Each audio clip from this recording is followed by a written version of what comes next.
Herkese selamlar. Dostlar, saygı, sevgili dostlarım. Gerçekten bilmiyorum neden başlıyorum. Yayan olan atlandı, her cafaya katlandı. Bir gün gevlim mutludu, milletim ki toplandı. Sebepler için kumru bilbil öttü gitti, arı kondu bağır üstüne, o yar beni mecbur etti, bir yar sevdim yar üstüne. Şehrimin edası gerçekten Tlafara Gülbağ bizimdi. Aşıkam sözümü yazarım size. Dere tepe düzlük yolda bizimdi. Savaştan korkum yok. Hor bakma bize. Nar incirli meyve bağlar bizimdi. Kal'amız var üskek ezel zamandan. Başımız ayrılmay gamle dumandan. Gönülleri geçirttik, günleri geçirttik hasret yamandan. Temeli var millet, bıçak bizimdi. Su başından güzel sular akardı.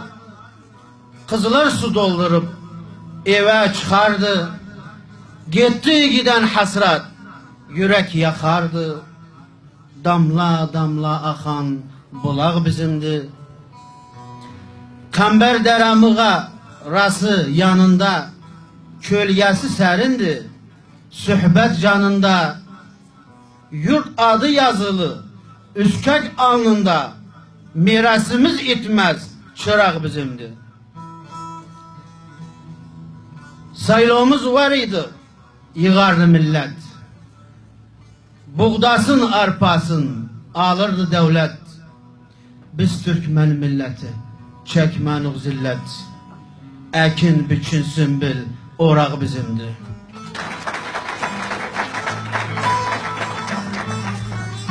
Yılda 3 gün Hıdır el yazımız var. Her taraftan gelir halay teper yar. Dağıttılar yurdu, dünya oldu dar. Burgul aşı soğan bir yağ bizimdi.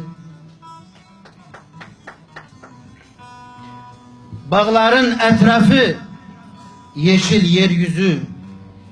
Yaz gelir çiftçi ekerdi düzü.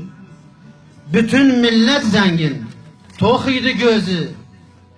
Bir beygir bir katır ayak bizimdi.